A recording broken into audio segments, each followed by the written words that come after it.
O ser humano age no mundo movido por 3 forças interiores. A primeira é a desiderativa, ligada ao desejo.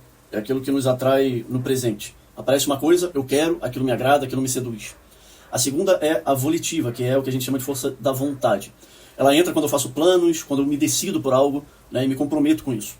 E a terceira, que é quase sempre mal compreendida, é a força irascível, ligada à ira. E é sobre ela que eu quero falar hoje aqui com vocês. Beleza? Então, a força irascível, a primeira coisa que a gente tem que saber, ela não é em si algo ruim. Ela existe por uma função muito específica, que é nos dar a energia necessária para alcançar os bens árduos ou os bens difíceis, né? E reagir diante de uma injustiça ou de um obstáculo qualquer. É a força que aparece quando você pensa, isso não deveria estar assim, e decide fazer alguma coisa a respeito.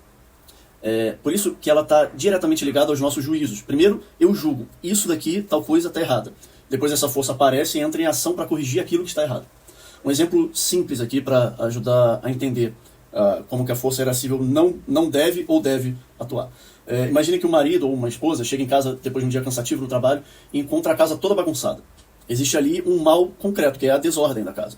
Então, a força irascível surge para restaurar aquela ordem. O problema começa quando essa força é mal direcionada. É aqui que muitos casais começam a ter muitas brigas, inclusive. Se, em vez de atacar o problema, que é a bagunça em si, a pessoa se volta contra o marido, contra a esposa, ou seja, contra a pessoa, o bem, que é o marido, a esposa, acaba sendo atacado junto com o mal. Ou seja, a ira se distancia da sua função.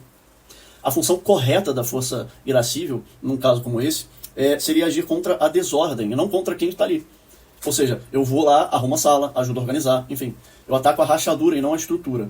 Isso vale para o casamento, para o trabalho, para a vida interior, para tudo, né? Então, muita gente chega à terapia falando de um mal, né? Obviamente. Um conflito, um sofrimento, um fracasso, um anseio, um medo. Mas o mal só existe porque tem um bem por trás daquilo dali que merece durar, que merece ser cuidado. Se não houvesse esse bem, a pessoa nem estaria ali, né? Pedindo ajuda, né? Então, um erro comum é fixar o olhar somente no mal.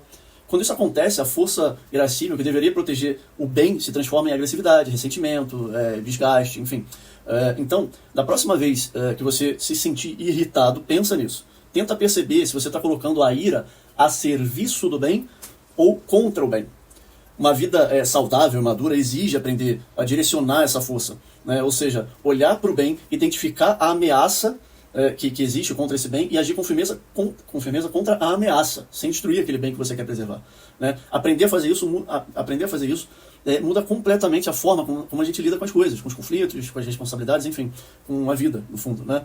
Beleza? Um abraço e fiquem com Deus.